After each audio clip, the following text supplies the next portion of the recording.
Hey y'all, it's another foot on the dashboard kind of day. I'm gonna try to be ruminative here, and it facilitates my rumativeness, my rumination uh, abilities. If I don't, if I'm not self-conscious about being the center of attention,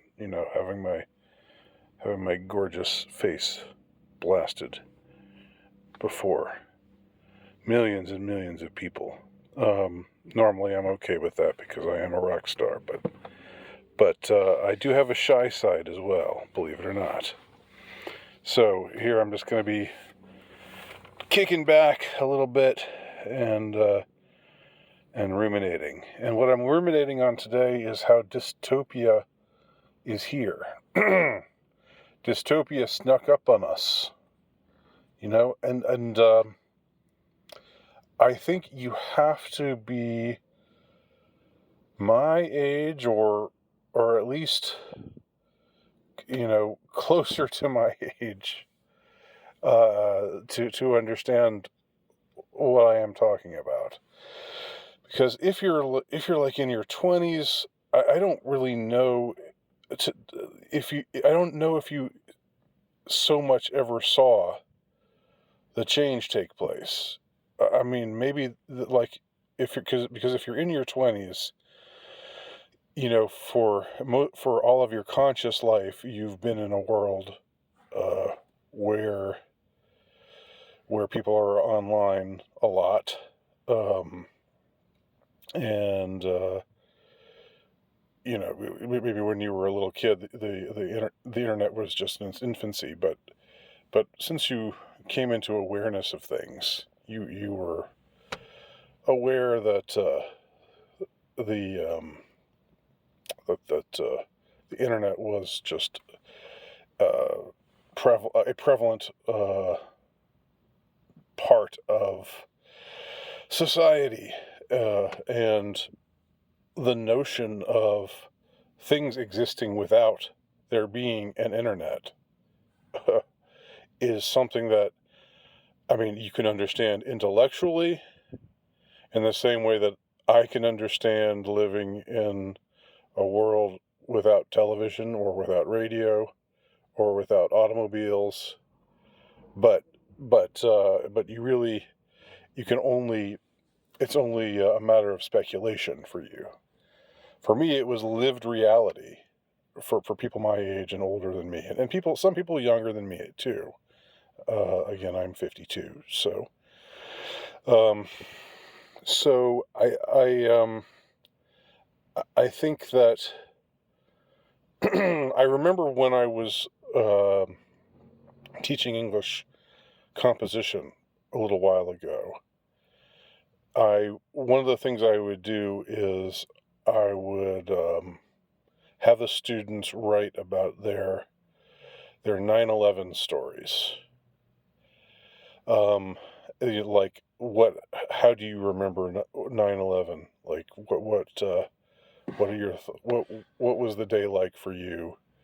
Um, and what meaning did it have for you? And because it's one of the few galvanizing moments that people who were alive, people who today can generally be said to be alive in 2023 were mostly alive in 2001, or to a great extent, to a greater extent than the Kennedy assassination, which was another galvanizing moment of where were you when dot dot dot. The space shuttle exploding, that wasn't really quite the same. That was in the 80s. And then it happened again later. There was another space shuttle. That's another ill-fated space shuttle mission.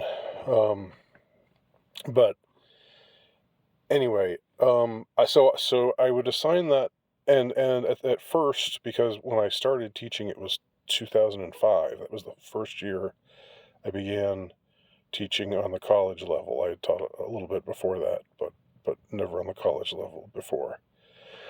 And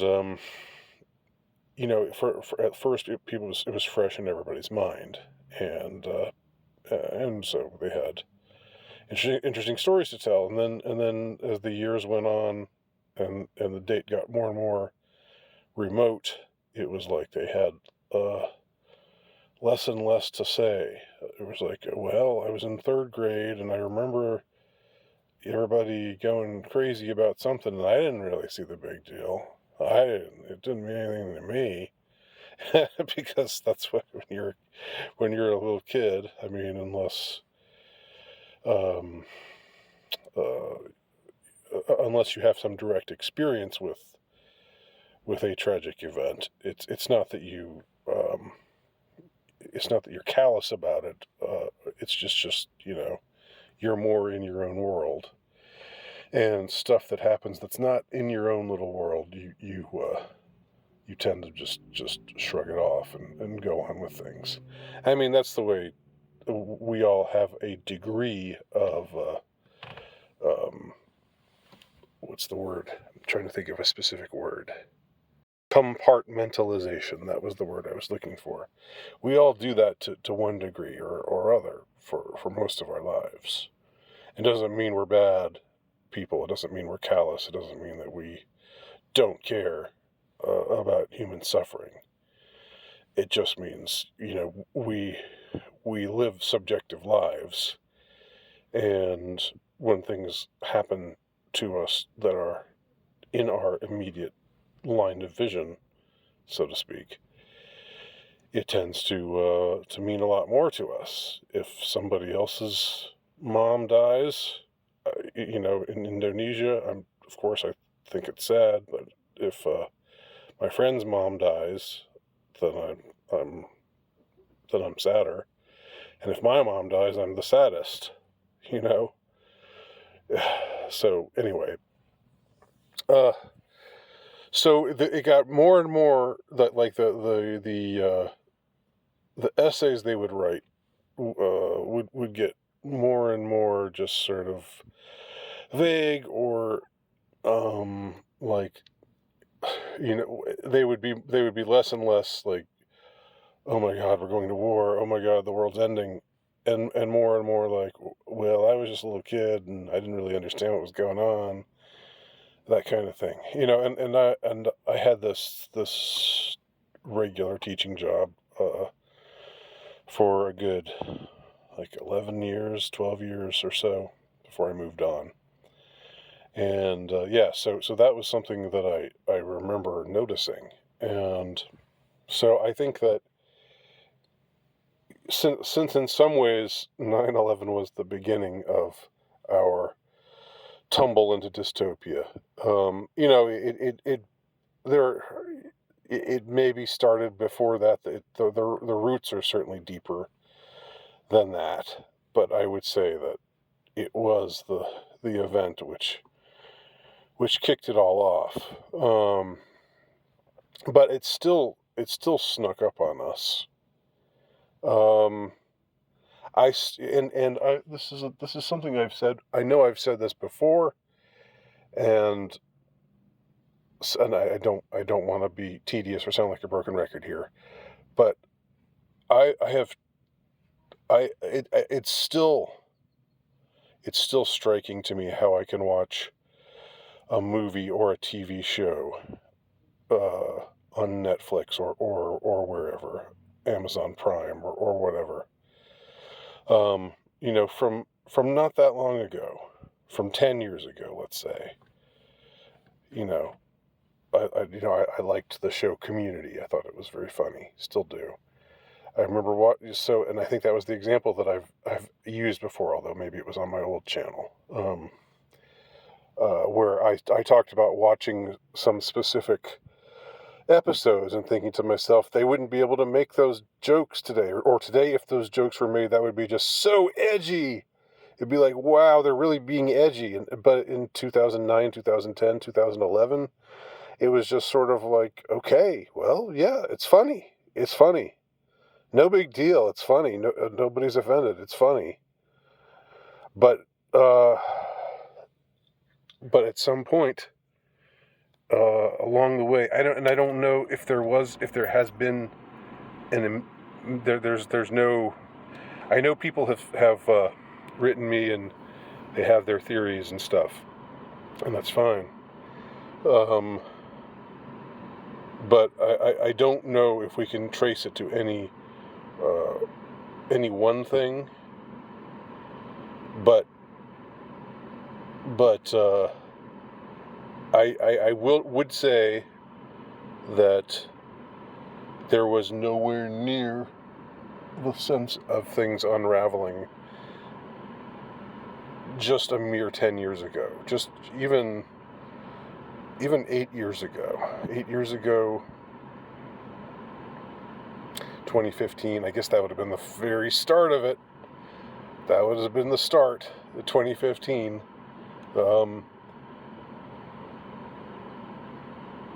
So it was weird because now that I look back on the aughts, it seems like a time of general, incredible freedom, where there was some of what today gets called woke, what was then still being called politically correct, or whatever term they had for it. I don't know if there were other terms. You still had some of that, but it wasn't like it was everywhere. It wasn't like in every sitcom, in every commercial, in every, and I know I'm exaggerating things a little bit, but I'm not all that much. Like the times I've watched things with commercials in them, it's like, here's some medicine for HIV, and it's like, or we're having we're having a quarrel as a married couple, and it's two women or two men, and they're presenting it like it's just domestic situation. Can't we all relate? No, actually, we can't. Most of us can't. Or of course the mixed race stuff, which is much more prevalent. Where the massive push for all of that began.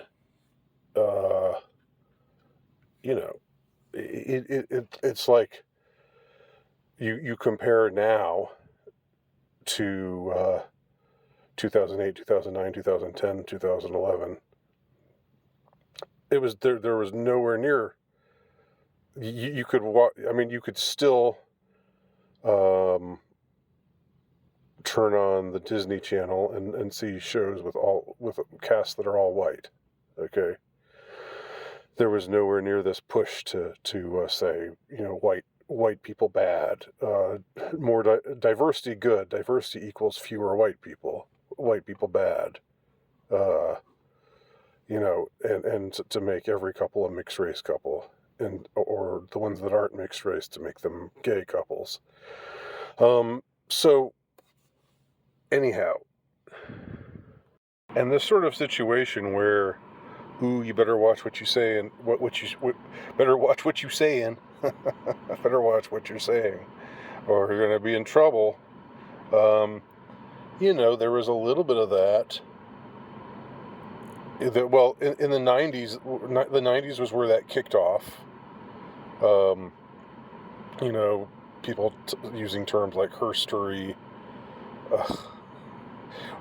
Why do you call it history? Why not call it herstory? They were really serious. They seriously. It seems so laughable now. I mean, it always was laughable, but it's no more. It's no less absurd than gender fluid stuff or tranny stuff or lots of the stuff, the pronoun stuff. But anyway, the 90s was when it really, there was the first wave of it. And I remember you weren't supposed to say girls. Like anyone who was if there was a 20-year-old female, you called her a woman. now that's even controversial. How dare you assume that she's a woman? Back then, it was just like, no, it's demeaning to say that she's a girl. If she's a 17-year-old woman, call her a woman. Treat her with, have respect. Call her a woman. That was this whole don't say they're girls, say they're women. That was a thing. That's really not a thing anymore. Like no one really bats an eye if you call a 25-year-old female a girl. Unless you're assuming her gender, but that's just in certain cases. But those were the first indications of this kind of this new kind of tyranny. It was like liberal tyranny, that was like a novelty at the time. Like, no, well, the liberals are supposed to be the ones who are against tyranny, and it's the conservatives who want there to be, more, who just roll their eyes when you talk about human rights, and they think the police should just go in and take care of business, and rah war on drugs. Uh, it's fascinating to go down memory lane in that sort of way, and now things are the paradigm is quite different, isn't it?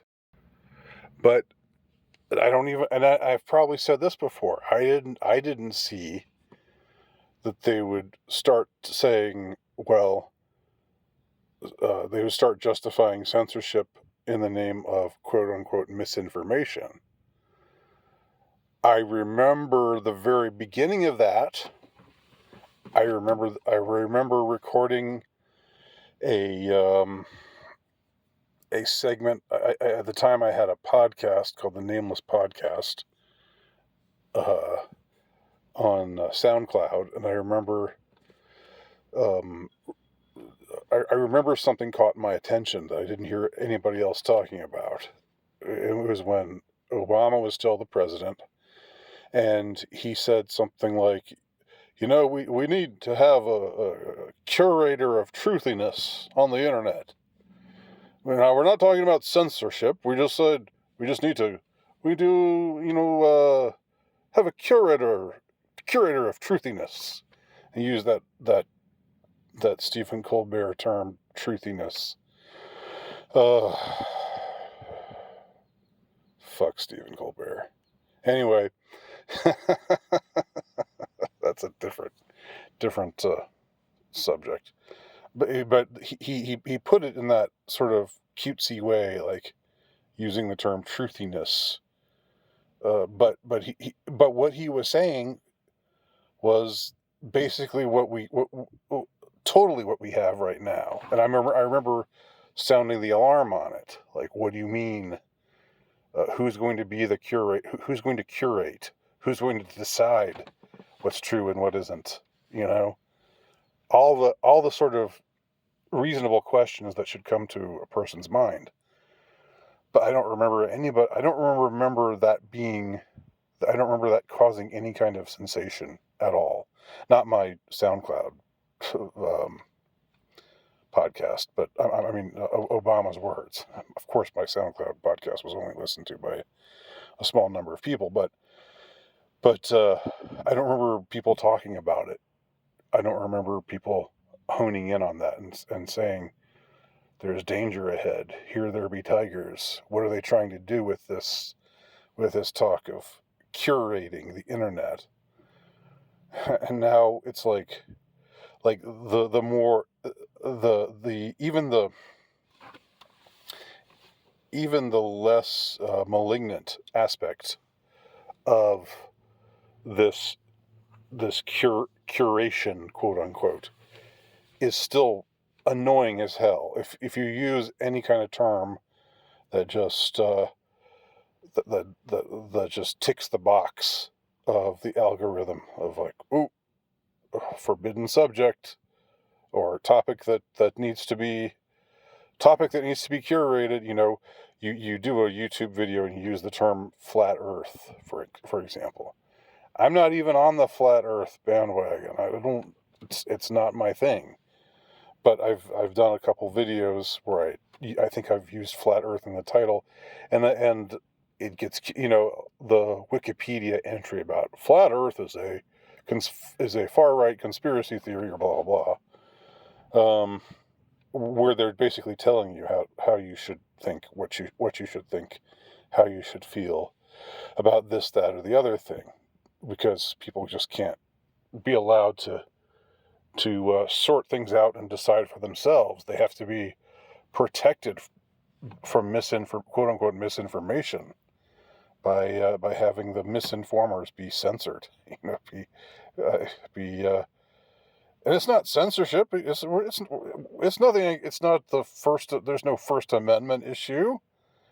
We're just curtailing your ability to talk about certain things. That's not the First Amendment.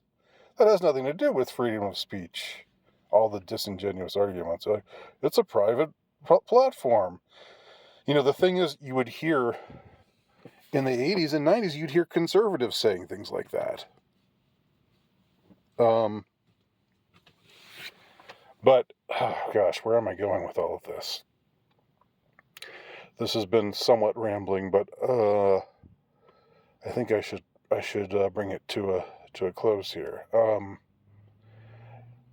I suppose my overarching point is that dystopia snuck up on us. We were anticipating dystopia, a dystopia taking hold at some point in the future. Like, what's it going to be like when everything is dystopic? Like that's been a source of literary inspiration and a source of social anxiety for lots of people for a long time. Orwell wrote back in the 40s. Orwell wrote his masterpiece back in 1948, or that was when the year it was published. Huxley, many, like even a decade before that, in the early 30s. Although I know Huxley is sus. I think Orwell is cool. Orwell is cool, but Huxley is sus. Because Huxley has all of these connections to unsavory, powerful groups. And when you find out about these things, it makes you wonder if Brave New World wasn't so much a warning about the future as it was a blueprint for the future, under the guise of being a warning about the future. It's heady stuff to think in that way. I know it's like that. It kind of makes your head spin. But I think, from what I can tell, Orwell was not, did not have those kinds of connections. I think Orwell was a man of conscience, who was somewhat in despair about where he saw things heading, because of the time that he spent amongst the left, and being a man of left wing thought, generally speaking. But he saw things happening, and he could see the shape of things to come, which I think is the name of another dystopian novel, if I'm not mistaken, a less important one. So we've been thinking, when does dystopia happen? When is dystopia gonna? When are we gonna find out that all of our rights and privileges and freedoms and all the things we take for granted are we've got to be on guard. We've got to be, the price of freedom is eternal vigilance and all of that. But then it just happened, and dystopia is here. It's suddenly here. Now, it can get worse. Don't get me wrong. I'm afraid it is. I'm afraid it's going to get worse. I hope it doesn't, but I feel in my gut, the same way that I think most of you do, that it is going to get worse, and that these trends are going to accelerate. We've seen massive acceleration. They've kicked things into a new gear in the last 7 or 8 years, especially.